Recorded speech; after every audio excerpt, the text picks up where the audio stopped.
Hello, my dears. Jaime Fleres here, founder of sacredhearthealingarts.com, and I am a shamanic astrologer, a soul guide, and a sound channel. And this video is all about the astrology overview of January 2022. So I'm recording this on New Year's Day. Happy New Year to you. And I would love to get started. So today in this video, I'll be talking about Jupiter's ingress into Pisces. I'll be talking about the new moon, which happens on January 2nd, 2022. We'll talk about Venus. There's a lot going on with Venus this month. We'll also talk about Mercury, who's going into its first of 4 retrogrades this year. We'll talk about the full moon and all that's happening the week of the full moon, which is the kind of the third week of the month, and more. So let's go ahead and dive in. So at the very end of December 2021, Jupiter moved into Pisces. So Jupiter is a planet, one of the grandest in the sky, right? The whole solar system could fit into the size of Jupiter. Jupiter expands, amplifies, and blesses whatever it touches. And so we've had Jupiter in Aquarius, touched into Pisces last year around May, and stayed for a few months, and then went back into Aquarius and is now in Pisces, where he will be for the next 5 months. So Jupiter is currently expanding the archetype of Pisces. Pisces is all about compassion, empathy, the healing of the heart, about mystical states, about dreams and imagination and intuition. So we're going to have a lot of those themes emerging, and I talk a lot more about those themes of Pisces, as well as Neptune, which Jupiter will be coming to have a conversation with in April over on my blog at sacredhearthealingarts.com. So we have Jupiter into Pisces. This is a big shift of energy collectively, and you can read more about that on my blog. But we've got Jupiter. Jupiter has changed signs. The second thing that I'd like to talk about in this video is the new moon in Capricorn, which is happening on January 2nd. So a couple of things about this new moon.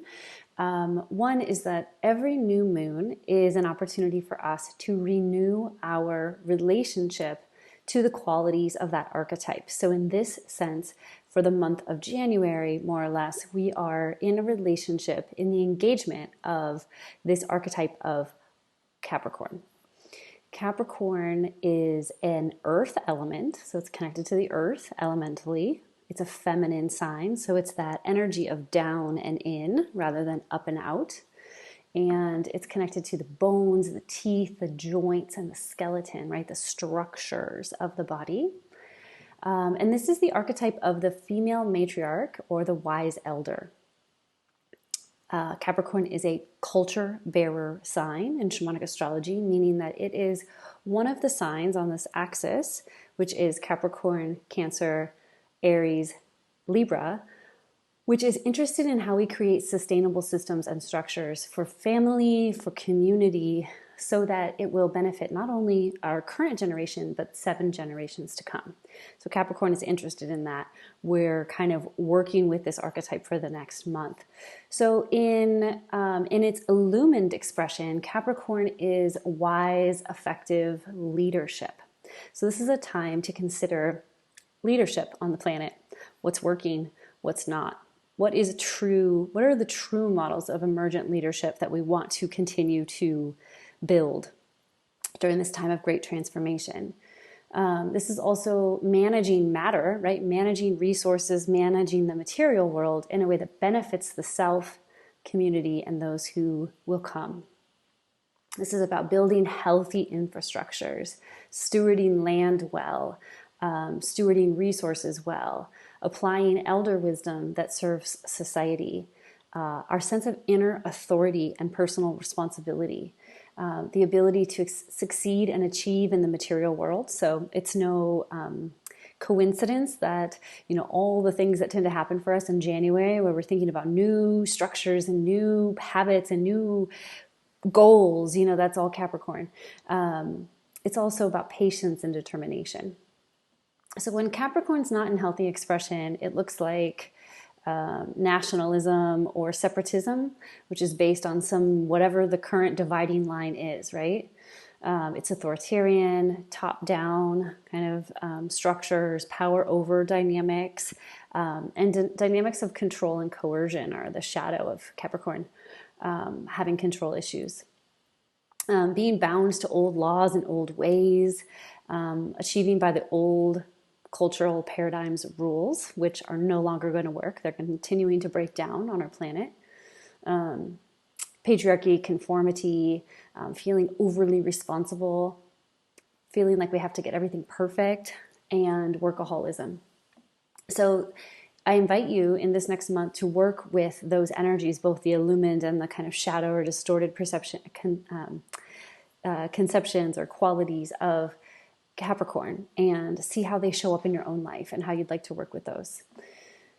So that's the new moon, which happens on January 2nd at 1:33 p.m. Eastern Standard Time on the 2nd. And then at the same time, on the 2nd, retrograde Venus. So I'm going to move into talking about Venus now. There's a lot that happens with Venus this month. She is going to move into her Chrysalis phase. Now, a lot of astrologers are going to tell you that Venus is going into the underworld, but she is not. So we have to understand. So when we're not looking at Venus's whole cycle, we could say, oh, she's going into the underworld. But actually, this is a different phase that's distinct from her underworld phase that she's about to embark on. So I believe that's a misconception to say that Venus is going into the underworld again. She's actually going, she does disappear from the night sky. She does so twice in her cycle. In the middle of her cycle, so basically, I'll just give you a high perspective of Venus's cycle because she's about to begin a new one. Venus goes, has a full cycle through the sky every 19 months. So her cycle is 19 months long. In the beginning, she is a morning star, right? She emerges as a morning star. That's the beginning of her cycle. She goes through what we call a series of chakra gates. Astrologically, she goes through a series of meetups with the moon. And eventually, some months into that, I'd have to look it up to say exactly right now because it's not on the top of my head. Let's say 4 or 5 months, she goes down into the underworld in the middle of her cycle. So she has a heroine's journey. She goes on a journey of descent. She goes into the underworld and she meets the sun furthest away from the earth, her exterior conjunction at that time, and then reemerges as an evening star where she stays for several months. And then before she completes that cycle, she goes into what's called reset phase, which we also call chrysalis or metamorphosis stage. So that's the stage she's about to enter. She enters it on January 2nd, and it's only about a 2-week cycle. So it's not the underworld. This is something different. Something different is happening for Venus during this period where she's not visible in the sky. So this is her chrysalis, her metamorphosis stage. This is where she's transforming from one to another. And so she's completing, when she's in this phase, she's completing her larger 19-month cycle, which has had an overtone of Gemini. So every Venus cycle has an overtone or a signature, a particular archetype that is kind of imbuing the entire cycle. So she was in a Gemini cycle, and this chrysalis phase is the completion of that cycle and the beginning. She's preparing to begin a new cycle. So she is in this chrysalis phase from January 2nd to January 14th. And during this about 2-week cycle, a little bit less than 2 weeks, she meets with the sun at the closest point to the earth. So she meets with the sun at this interior conjunction. And that happens on January 8th. Now, some astrologers will tell you that her new cycle begins January 8th when she meets up with the sun. Shamanic astrology is an experientially based model of astrology, and the ancients didn't consider Venus to be new again, to embark on a new cycle until she was seen in the morning sky. So her new cycle begins January 14th when she rises as a morning. We call it a morning star, right? We know she's a planet, but she's considered a morning star, and she rises on the 14th.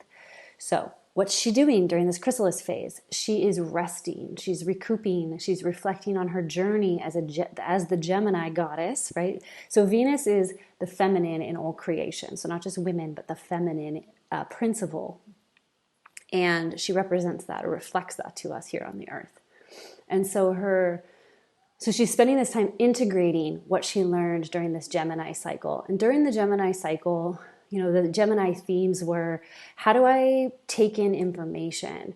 How do I perceive what's happening around me? How do I communicate? How am I receiving communication? What stories are being told right now? How do I know what's true based on the stories that are being told? She was walking with, what is it like to be a multidimensional messenger, to be the messenger? That's Gemini. How do we break free of old structures and old rules? And how do we access the muse and creativity? So that's what she's been up to. So she's sort of digesting all of her experiences of this last 19 months and getting ready to embark on a new phase. So she's building this bridge from one to another. And she's in this metamorphosis, right? So she's not in the underworld. She's in the metamorphosis phase. I think I've made that clear. And she's embarking on this next 19-month cycle, which begins this month. It begins on the 14th. And this is a cycle with the overtone of Capricorn. So Capricorn and Gemini are very, very different energies. Venus has been in Capricorn. She retrograded in Capricorn in December, and she's been in Capricorn for a while now. She will be for a while as well because she's retrograding there.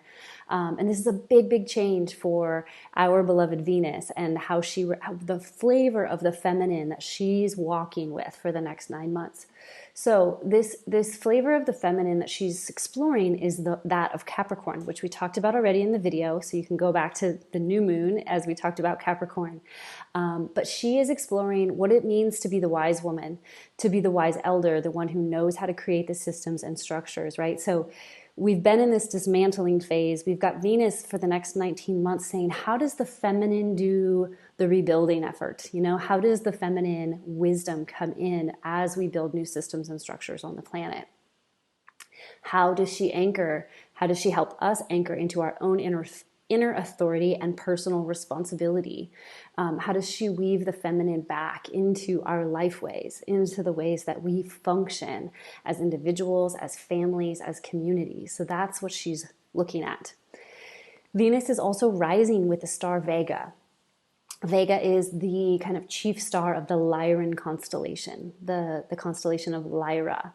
So the stars are further out than the planets, right? And so usually, in order for a star to be activated, for its energy to be activated here on the Earth, we need to have a planet that comes into conjunction with it. So this Venus rising with Vega is this activation of Vega and the constellation of Lyra.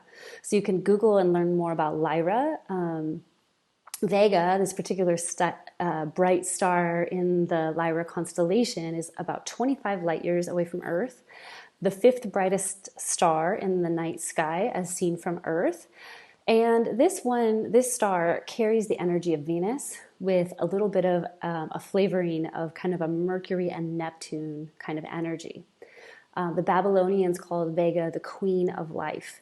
And if you get into kind of some galactic wisdom, you'll see that Lyra and the Lyra constellation has been seen as sort of like a seeding star system for the planet Earth. So you can get into that elsewhere because I don't want to digress too much. But we're definitely getting this imprint of Vega happening for this entire next 19-month cycle.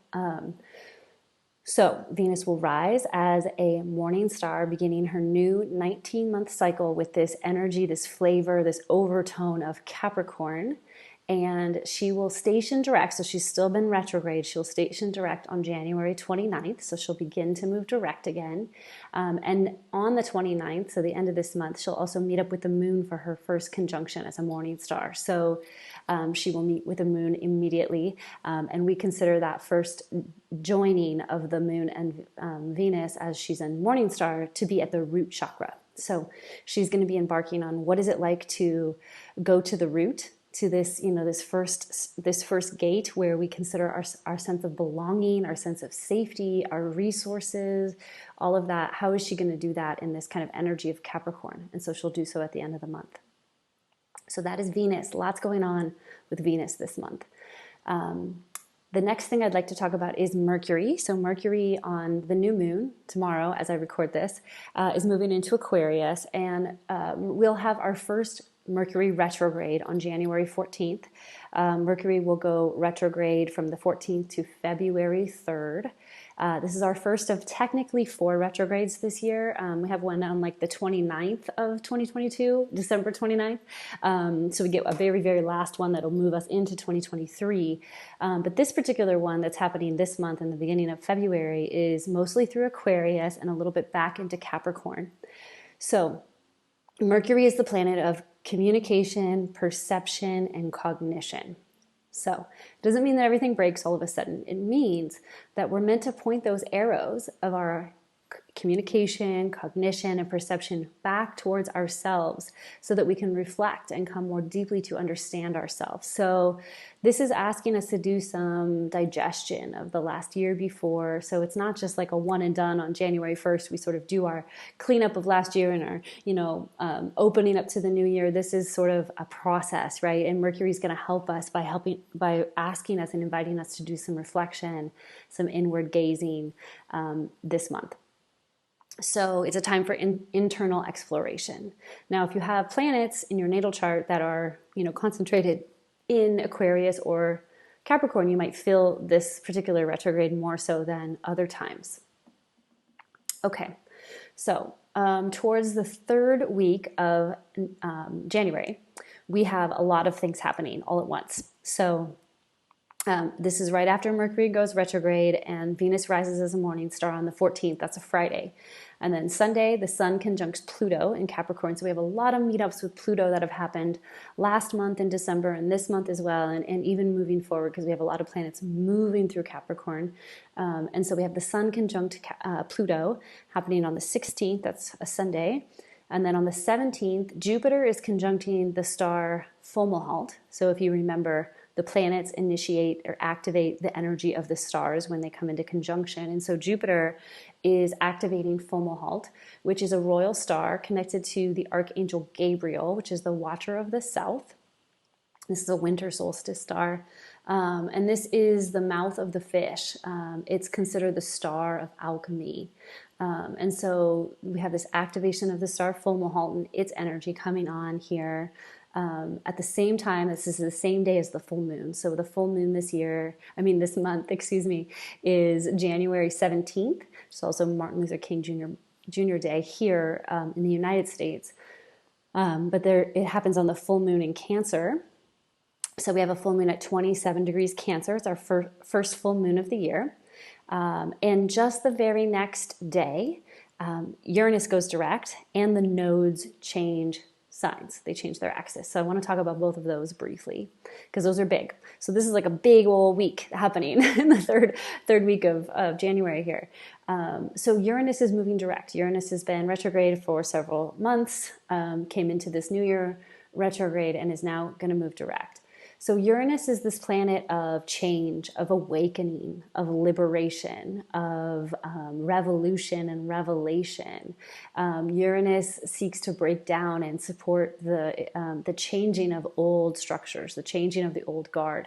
So we had this series of squares with Saturn and Uranus last year, really kind of offering up a reflection of this power and control versus freedom. A crisis that we've had all year, and Uranus is moving direct, so we're going to get more of that energy of change and awakening moving forward. The nodes are also changing on the 18th, and it's interesting that Uranus is going direct on the same day that the nodes shift because there's so much Uranian energy that continues to kind of show up on scene all through the astrology of 2022. But the nodes are changing. So let's talk a little bit about that because that's a big energetic shift for us as well. So we have this big energy shift, at the very end of December with Jupiter changing signs. And now we have this big energy shift of the nodes changing. So back in 2020, June of 2020, the nodes went into Sagittarius and Gemini. So let me back up a little bit and talk about the lunar nodes. The lunar nodes, they're not places in the sky that you can point to. They're actually intersection points between the path of the moon around the earth and the path of the earth around the sun. And so they're points. And the reason they're important is because when the sun and moon in the new moon or the full moon, when they line up with the nodes, we get eclipses. So the nodes are seen in astrology as the time track. South node, so they're always on an axis, they're always opposite each other in the chart and in the sky. South Node is considered our origination point, and the North Node is considered our destiny point. So every 18 months, the nodes change a pairing in terms of what sign they're in. So since June 2020, the South Node has been in Sagittarius, and the North Node has been in Gemini.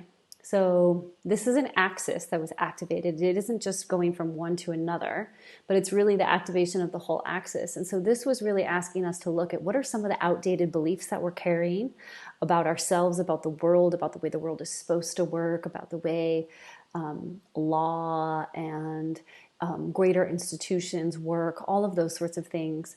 What meaning do we make out of the facts that we're given? How do we perceive reality? There's a lot of things that were happening on this Gemini-Sag axis. Is like, what information are we taking in and what meaning are we making out of it? And that whole dynamic was really explored during this time of June 2020 until this month, right, when the nodes are changing. So now they're changing to another axis, right? We're going to have the South Node in Scorpio and the North Node in Taurus. So that changes the game. For the next 18 months, we're going to be dealing with a new axis collectively, where we've been, where we're heading, right? So South Node, where we've been, Scorpio now, where we're heading, Taurus. So some themes of this axis include the themes of sensuality and sexuality, life force energy, embodiment, being here in our bodies at this time, being on the earth, like connected to the earth, the exchange of energy, power dynamics, and eros. One way we can describe this axis is that Taurus is about formation, about the body, about form, about enjoying form. And Scorpio is about transformation, changing forms from one to another. So that's kind of this like polarity that we're now working with. So having Scorpio in the South Node, we might be asked to shed some patterns of destructive power dynamics, secrets that are toxic. So we're already seeing this bringing up of the secrets that have been kept that are toxic, right? That don't help and don't serve life. The inability or unwillingness to feel fully. We're being asked to shed that. Inorganic fear, personal disempowerment, over-attachment to the outcome, and the use of punishment as a means to control. So those are all things that we're collectively being asked to shed during this next 18-month cycle. And then as we move into Taurus, we move along that axis, we're being asked to take things one step at a time. Taurus is slow and considered. We're really being asked to embody, to inhabit our bodies and embody them as fully as we can, to actually be here in these bodies, to discover what truly nourishes us, to anchor into our inherent value, our value as beings. Where does it come from? Who gets to say, right? How do we know what's real? What's our true value? How is that defined? And then we're also being asked to root into our values. What actually matters to us? We're asked to return to reverence for the earth, right? Taurus is an earth sign. To learn to receive and appreciate her beauty and her abundance. To honor our own needs, all the way down to the physical. And to find pleasure, the audacity to be in pleasure, in being alive right now. So those are some of the themes of this new axis. You can read even more about that on my blog over at sacredhearthealingarts.com. A couple more things for the month, and then we'll close this up. January 19th, so that very next day after Uranus goes direct and the nodes change, the sun moves into Aquarius. So we'll be walking with the sun in Aquarius for the month after that. Mars moves into Capricorn on the 24th. Mercury will meet up with Pluto on the 29th. And then, like I mentioned before, Venus will go direct and we'll meet up with the moon on the 29th of January. So I hope that was helpful. I hope you enjoyed that. I always dive deeper on my blog, so you can go over to sacredhearthealingarts.com, and there's reflection questions there. And I plan this year to be doing more short, workshops and things like that about the astrology, as well as about soul guidance, and the kinds of work we get up to in that body of work. So If you enjoyed this video, if you found it useful, please, if you're on YouTube, please subscribe to the channel. If you're on Instagram, go ahead and give a like. You can join my newsletter over at sacredhearthealingarts.com, and then you won't miss anything that I offer here in the regular blog and the various articles that I write and all of those sorts of things. You can stay connected. And then also know that I offer private astrology readings as well as soul guidance work, which is deep psychological resourcing and holding. That's really beautiful and really holistic, really honors all of the body, all of the psyche, all parts of you. So if you'd like to learn more about that, you can head over to my website, once more, sacredhearthealingarts.com. And I wish you a beautiful January. Thanks so much. Be well. Bye-bye.